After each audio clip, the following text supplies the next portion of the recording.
By all accounts, Franklin Pierce, the 14th President of the United States, was a fine person. Charming, caring, deeply empathetic. These are all characteristics you want in a friend, and Pierce had many, but they don't necessarily make for a strong leader. Unfortunately, Pierce's appointment with history came when such a leader was sorely needed. Try as he might to fill the role, Pierce couldn't do it. Franklin Pierce was born November 23, 1804 in Hillsborough, New Hampshire. Raised in the shadow of his prominent father, Benjamin, a Revolutionary War hero, Franklin began his political career shortly after graduating from Bowdoin College in 1824. He was a political natural. In addition to his good looks, he was an eloquent speaker. Gifted with a photographic memory, he almost always spoke without notes, connecting directly to his audience. He won his first election in 1829 to the New Hampshire state legislature. In 1832, he was elected to Congress, and by 1837, he was a U.S. Senator, the youngest member at the time. The overriding political issue of the day was slavery. To understand Pierce, we need to understand his position on this issue. While not a slave owner himself, Pierce believed that the Constitution committed the federal government to protecting slavery. Not surprisingly, Pierce's position endeared him to his Southern colleagues. This support was key to his political career. By 1842, Pierce was ready to leave Washington. He needed to make more money and care for his chronically ill wife. He did both without ever truly leaving politics. In fact, he became more influential during this period by becoming the Democratic Party boss of his home state of New Hampshire. He might have happily stayed there were it not for the outbreak of the Mexican-American War in 1846. The Americans won that war decisively, acquiring vast new territories in the West, including California. But the victory also had the unintended consequence of stirring up the slavery issue. What would happen to these new territories? Would they become slave or free?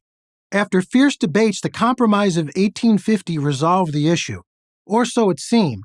California would be admitted into the Union as a free state, while the status of the new territories of New Mexico and Utah would be determined at a later unspecified time.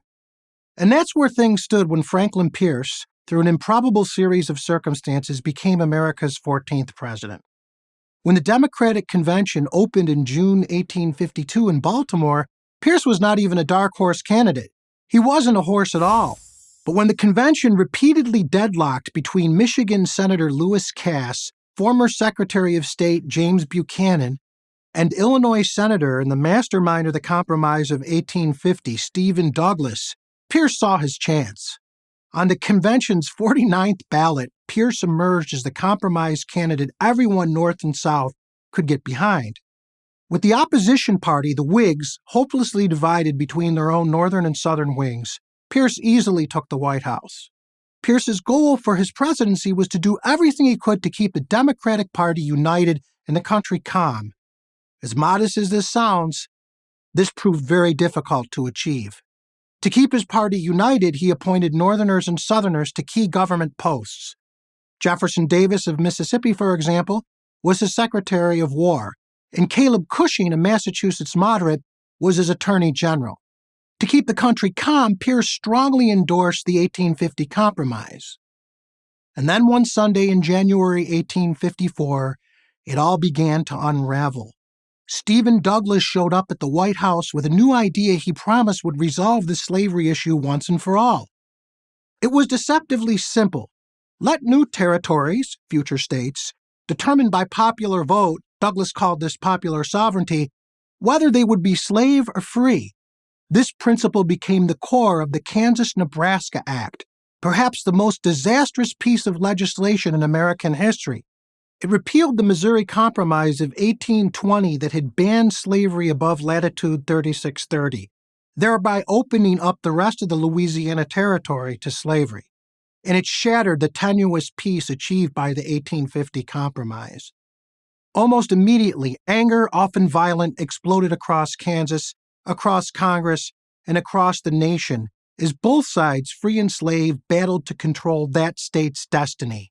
From 1854 on, in a glimpse of the conflagration to come, bleeding Kansas was a virtual war zone. Why did Pierce agree to Douglas's plan and help him push it through Congress? One answer is that Douglas was the stronger personality. Pierce simply lacked the fortitude to say no. But there's a second possible answer. Pierce sincerely believed that the Kansas-Nebraska Act would work and reunite the country. It did just the opposite, of course, and it cost him his second term. He couldn't even win his party's nomination in 1856. 4 years and one more failed president later, the country would be engulfed in a catastrophic war. It would take an entirely different kind of leader to save the nation. I'm Joseph Fornieri, professor of political science at the Rochester Institute of Technology and director of the Center for Statesmanship, Law, and Liberty for Prager University. Thank you for watching this video. To keep PragerU videos free, please consider making a tax-deductible donation.